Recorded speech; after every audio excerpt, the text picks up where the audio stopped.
Bienvenidos, viajeros del destino, a una historia que no querrán experimentar. Hoy no hablaremos de fantasmas ni de misterios inexplicables, sino de algo mucho más real y aterrador, a la furia de la tierra. Imaginen que están en su casa, en la calle, en el trabajo, viviendo su vida de forma cotidiana. El día transcurre con normalidad, la luz del sol ilumina la ciudad. Y de repente, sin previo aviso, un estruendo ensordecedor rompe la calma. Un rugido que viene de lo más profundo de la tierra. El suelo comienza a vibrar, suavemente al principio, como un temblor lejano, pero en cuestión de segundos, la vibración se convierte en un violento sacudón. Todo a su alrededor empieza a moverse, a tambalearse de forma incontrolable. Los muebles se deslizan por el suelo, los cuadros caen de las paredes, los libros se desprenden de los estantes, los cristales de las ventanas estallan en una lluvia de fragmentos brillantes, y el sonido se mezcla con el clamor de la gente. El pánico se apodera de todos. Si están dentro de un edificio,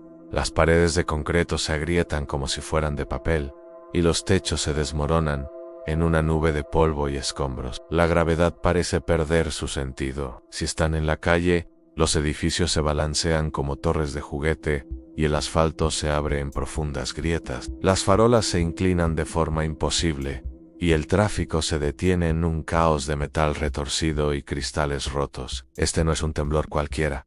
No es un breve susto que termina en unos segundos. Esto es un terremoto, de esos que cambian la historia. Y ustedes están justo en el epicentro. El mundo que conocen se desintegra a su alrededor. El suelo bajo sus pies se mueve con tal violencia que es imposible mantenerse en pie. La única opción es arrojarse al suelo, cubrirse la cabeza y el cuello, y esperar que la pesadilla termine. Pero, ¿y si no termina? ¿Y si el suelo continúa vibrando por 1 minuto, 2 minutos, un tiempo que en su mente se siente como una eternidad? ¿Qué hacen cuando el mundo entero se está desmoronando? Esta es la realidad de un terremoto destructivo. Y la historia no termina cuando la tierra deja de temblar. El verdadero terror comienza después, cuando el polvo se asienta y la magnitud de la devastación se hace visible. Miles de personas han experimentado esto. En 2010, un terremoto de magnitud 7.0 devastó Haití. En 2011, un terremoto de magnitud 9.1 causó un tsunami masivo en Japón, desencadenando el desastre nuclear de Fukushima. El terremoto de la Ciudad de México en 1985, de magnitud 8.1, dejó una herida profunda en la memoria de toda una nación. Estos no son solo números, son historias de supervivencia, de pérdida y de una fuerza de la naturaleza que no se puede controlar. La corteza terrestre no es una superficie sólida y estática, es un gigantesco rompecabezas de placas tectónicas que flotan sobre una capa de roca fundida, llamada manto. Estas placas se mueven constantemente, lenta pero inexorablemente, chocando entre sí, deslizándose una debajo de la otra, o frotándose una contra la otra. Y, cuando estas placas no se pueden mover suavemente, la energía se acumula en las fallas geológicas. Cuando esa energía acumulada finalmente se libera de golpe, se produce un terremoto, y, cuanto más grande es la acumulación de energía, más destructivo es el resultado. La diferencia entre un temblor leve y un terremoto catastrófico es como la diferencia entre un respiro y el estallido de un volcán. No hay nada que podamos hacer para detenerlo. Solo podemos prepararnos y esperar que no nos toque. Pero hoy a ustedes les tocó.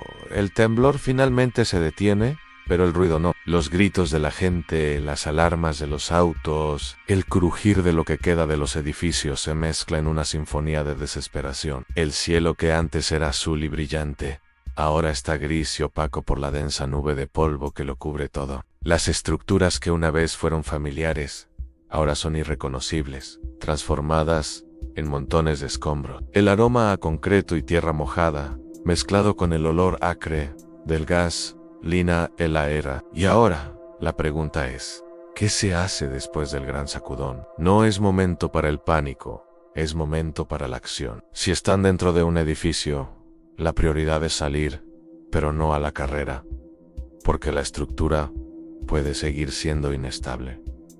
Hay que agudizar los sentidos, mirar por donde se camina, buscar rutas seguras, prestar atención a los ruidos, un crujido inusual, podría ser la advertencia de que algo está a punto de caer sobre ustedes. No deben usar ascensores, ya que pueden fallar o detenerse en cualquier momento. La oscuridad puede ser total si se cortó la energía eléctrica, y ahí, una linterna, el flash del celular o incluso la luz de una vela puede ser la diferencia entre la vida y la muerte. La respuesta a la pregunta inicial, ¿qué pasaría si estuvieras atrapado en un terremoto destructivo?, no es solo el temblor en sí, sino todo lo que viene después. Es la sensación de estar solo en un mundo que ha dejado de serlo. Es la lucha por la supervivencia, por encontrar a los que se aman. Es la realidad que millones de personas han enfrentado y han superado.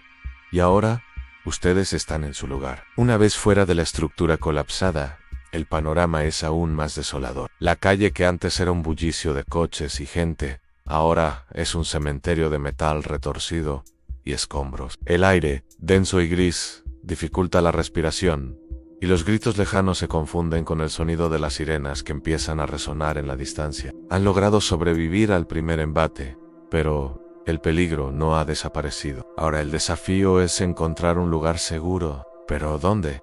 El miedo es una herramienta de doble filo. Por un lado, puede paralizar y hacer que se cometan errores. Por otro, puede agudizar los sentidos y mantenernos alerta. En un terremoto, es crucial que ese miedo se transforme en una alerta constante.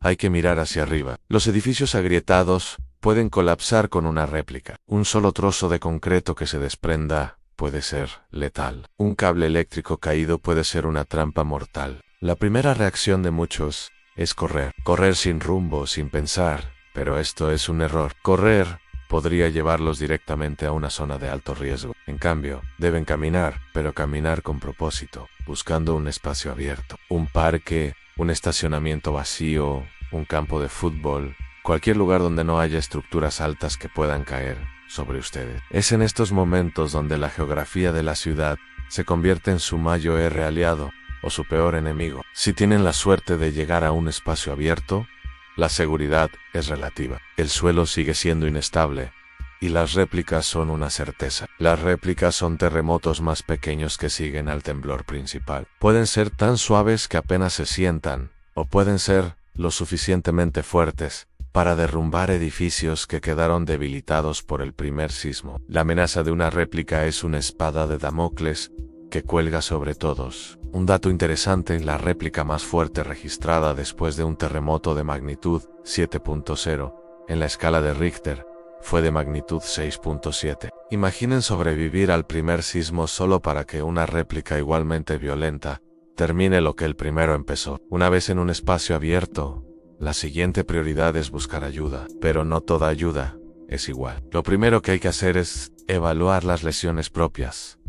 Un corte, una herida, una fractura. Si están sangrando, hay que tratar de detener la hemorragia, usar un trozo de tela limpia, una camisa, lo que sea. Si la respiración se dificulta por el polvo, hay que cubrirse la boca y la nariz. El polvo no es solo un irritante, puede causar problemas respiratorios serios. La comunicación es otro gran desafío. Los sistemas de telefonía celular se colapsan por la sobresaturación de llamadas. Si intentan llamar a sus seres queridos, probablemente no lo logren. Los mensajes de texto tienen más probabilidad de pasar, ya que ocupan menos ancho de banda. Por eso es importante recordar que un mensaje simple, un estoy bien, puede significar todo para quienes están al otro lado de la línea. Y si no pueden comunicarse, el objetivo es ir a un punto de encuentro, un lugar previamente acordado con la familia o amigos. Pero, ¿qué sucede si no pueden moverse? ¿Si están atrapados bajo los escombros? Esto es, quizá, el peor escenario. El mundo se ha vuelto una caja de concreto y metal que los ha encerrado. La claustrofobia, el pánico, el dolor, todo se mezcla en una tormenta mental que puede ser tan peligrosa como los escombros que los cubren. El instinto de gritar, de pedir ayuda, es fuerte, pero en estos momentos, el silencio es su mejor aliado. Si gritan, consumen aire y energía, y el polvo que entra en sus pulmones puede ser fatal. La mejor estrategia es hacer ruido de manera intermitente, golpear con algún objeto que tengan a la mano. 3 golpes seguidos, una pausa, y luego otros 3. Este es el código universal de búsqueda y rescate. El tiempo se convierte en su enemigo. Las primeras 72 horas son cruciales. Pasado ese tiempo, las probabilidades de encontrar a alguien con vida disminuyen drásticamente. El frío, la falta de agua y de comida, las lesiones no atendidas, todo juega en contra. Es en esos momentos que la esperanza puede ser lo único que los mantenga con vida. Recordar por qué quieren vivir. Recordar a quienes esperan por ustedes. Elsia Jimano, en su esencia, es un ser resiliente. Los sobrevivientes de desastres naturales cuentan historias de una fuerza interior que no sabían que tenían. Es esa fuerza la que les permite esperar en la oscuridad, la que los impulsa a seguir intentando no render. Las historias de perros de rescate, de voluntarios que arriesgan sus vidas, de vecinos ayudando a vecinos, son la otra cara de la moneda de la destrucción. Y esa cara es la de la solidaridad humana. El mundo que conocían ha cambiado, y ahora su único propósito es sobrevivir. Y para lograrlo, tendrán que hacer cosas que nunca imaginaron. Los segundos se convierten en minutos, los minutos en horas, y la desesperación empieza a abrirse camino en su mente. El sol se ha puesto, y la oscuridad es total, solo rota por las luces intermitentes de las sirenas y los flashes de los teléfonos móviles de los rescatistas que trabajan. Incansablemente en el frío de la noche cala en los huesos, y la sed se vuelve una tortura. Si están atrapados, la oscuridad se vuelve una cárcel aún más pequeña. Pero incluso en la oscuridad más profunda, hay lecciones de supervivencia que se deben aplicar. La primera lección es la más difícil de todas en conservar la energía. El pánico es un derrochador de energía. Gritar, luchar para liberarse, moverse sin pensar, todo eso consume calorías y oxígeno que son vitales. El cuerpo humano puede sobrevivir 3 días sin agua y 3 semanas sin comida, pero la falta de oxígeno y el agotamiento pueden ser mortales en cuestión de horas. La mente es el arma más poderosa en esta batalla. Es el momento de meditar, respirar profundo, de recordar cada detalle de su vida, de sus seres queridos. La esperanza no es un sentimiento abstracto, es una estrategia de supervivencia. Si están atrapados con otros sobrevivientes, la colaboración es clave.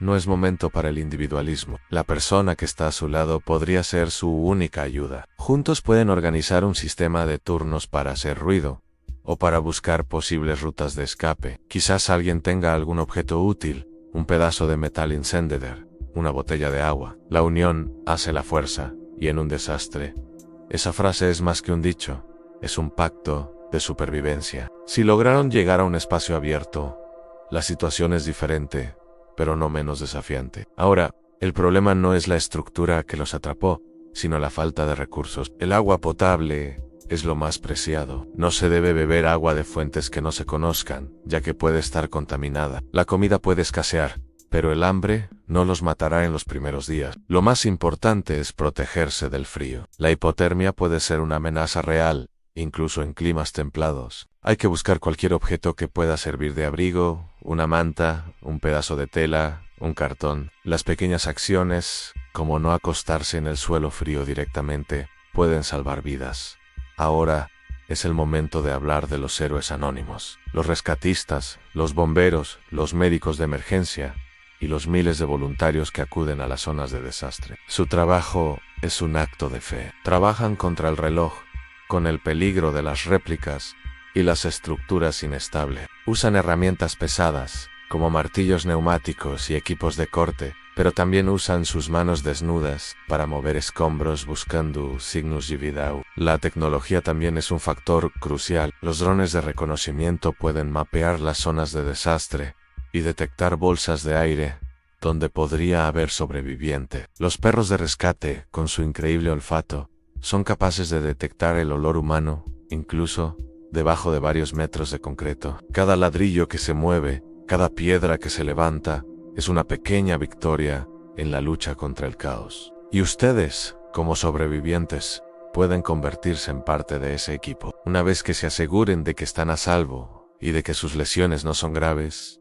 pueden ayudar a otros. Quizás alguien necesite primeros auxilios básicos, quizás alguien esté desorientado y necesite una mano para levantarse. Las historias de sobrevivientes que se convierten en rescatistas son comunes. Un solo acto de bondad puede ser el faro de esperanza en una noche de oscuridad total. La naturaleza humana En su estado más primitivo es la supervivencia, pero en su estado más evolucionado es la empatía. Y en un desastre, esas dos fuerzas se unen. Los días que siguen a un terremoto se viven en un estado de limbo. El mundo exterior se inunda de noticias, de imágenes impactantes y de historias desgarradoras. Pero para los que lo vivieron en carne propia, la realidad es mucho más íntima y personal.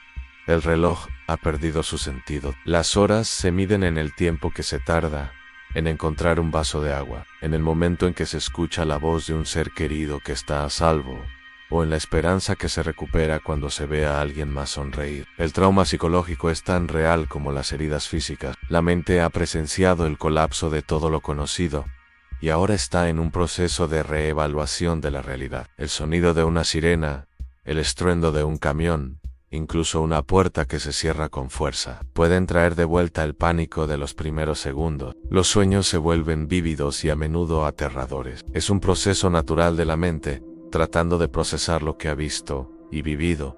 No hay un manual para lidiar con el trauma. Cada persona lo vive de forma diferente, pero hay algo que es universal, y es la importancia de la conexión humana. En un mundo donde todo se ha desintegrado, la conexión con otros sobrevivientes se convierte en un ancla. Compartir historias, hablar sobre el miedo, el dolor y la esperanza ayuda a normalizar lo que se ha vivido. Las comunidades se reconstruyen no solo con ladrillos y cemento, sino con conversaciones y abrazos. El proceso de recuperación es largo y arduo. La reconstrucción física puede tardar años e incluso décadas. La reconstrucción emocional es aún más compleja. En el terremoto de la Ciudad de México de 1985, un dato interesante es que el sismo duró poco más de 2 minutos, pero el tiempo de reconstrucción total tardó años. Muchas de las estructuras que colapsaron estaban construidas sin las regulaciones de seguridad adecuadas, lo que llevó a la implementación de códigos de construcción mucho más estrictos que los que existían antes. De esta manera,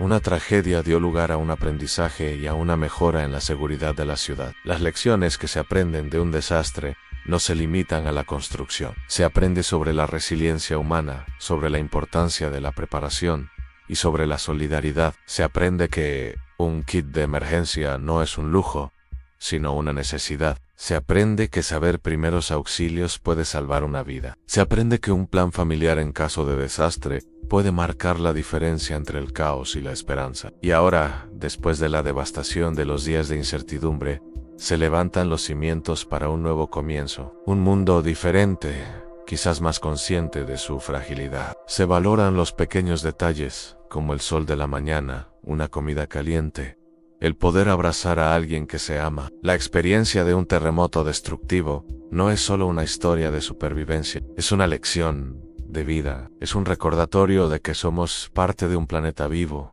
y en constante movimiento. Tras la pesadilla inicial, la supervivencia y la reconstrucción, la vida retoma su curso, pero ya no es la misma. El mundo que antes parecía sólido y eterno, ahora se siente frágil, como si en cualquier momento pudiera volver a romperse. El final de la historia de un terremoto destructivo no es solo un epílogo, es el comienzo de una nueva forma de ver el mundo. Es la cicatriz que queda visible y invisible en el paisaje y en las personas. La historia de un terremoto destructivo es una historia de resiliencia, pero no solo de la humana. Las ciudades se levantan de nuevo, con nuevas estructuras, nuevos cimientos. Las leyes se cambian, los códigos de construcción se actualizan, y la ciencia avanza para entender mejor un fenómeno que no podemos controlar, pero del que sí podemos aprender. En 1960, el gran terremoto de Chile, de magnitud 9.5, fue el más fuerte jamás registrado. Dejó una devastación sin precedentes,